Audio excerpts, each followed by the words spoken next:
Assalamu alaikum. Alaikum salam.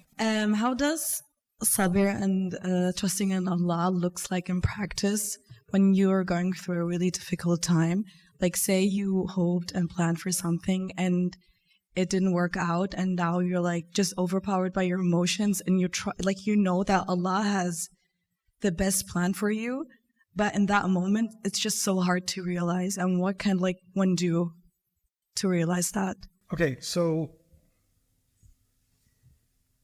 I don't want to ask too much because it's personal, right? But I'm going to give you two scenarios. I'm not going to probe. You were applying for a job, it didn't work out. That's a matter of risk, isn't it? Right? And you were really hoping it would work out, or you were really hoping you would get accepted into the university. You didn't get accepted into the university, right? Those are the kinds of tests where, yeah, you could feel depressed, you could feel sad, but you can't live in that sadness. And feeling those emotions at first doesn't mean you don't have sabr and tawakkul. You can have those feelings, and you can feel those emotions, and then you can pick yourself up and inshallah try again, right? So you can have a dip, you can have a low and a high. That's being human, right? Allah didn't create us angels. But a lot of times these kinds of questions also have to do with, oh, I had an engagement and it broke off. Or I had a marriage that ended miserably. Or I had, or I didn't want my parents to get divorced and they got divorced. Or something like that, right? Or I wanted my sister is fighting with my parents and she's moving out of the house, and I didn't want her to move out of the house and she moved out of the house. In other words, all of those situations are about people, right? People ending up doing things that hurt us, or people doing things that we wish they didn't do, right? And there, I think the sabr, to me at least, comes from the stories in the Quran where people that are much better than us, like Yaqub alayhi salam, had no control over his family. He didn't have any control. Ibrahim alayhi salam is an incredible human being, had no say in his father's choices, right? We cannot control other people's choices. Sometimes those choices hurt us deeply. And those people that were much better than us, they were hurt very deeply. Being kicked out of your house is not an easy thing. Nuh alayhi salam being married to the woman that he's married to is not an easy thing. Asiya being married to Fir'aun is not an easy thing. Musa alayhi salam running away from home is not an easy thing. These people were really traumatized by many terrible experiences, right?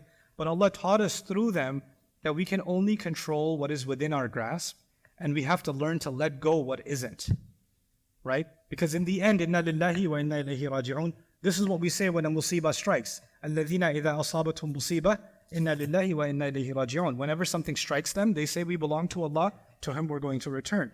Any problem I'm having, how long is it going to last? Well, as long as I last. I'm not here for that long.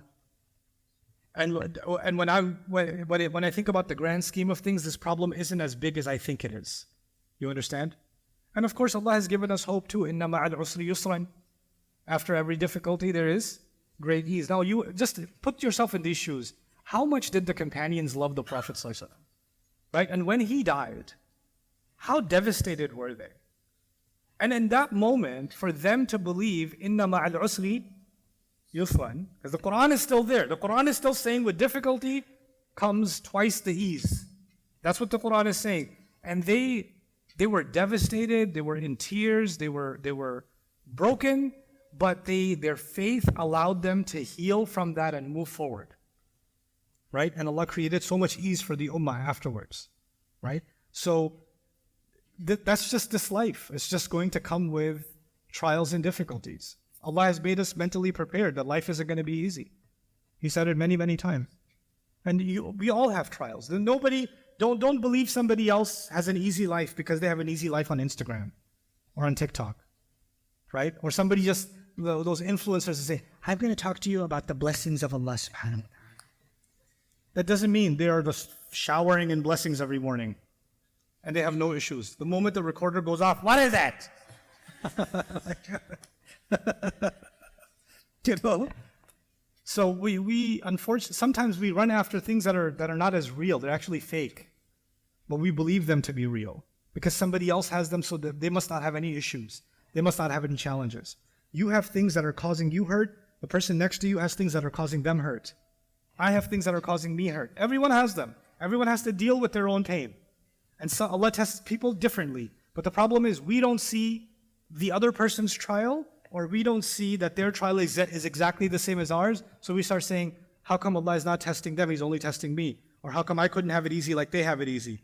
You don't know if they have it easy or not. You don't know how, you don't know that, right? So these things give us a little bit of comfort that whatever trial Allah has picked for me, whatever loss Allah has picked for me, whatever experience Allah has picked for me, is something I'm supposed to learn from. Learn and grow, that's it. Keep moving forward.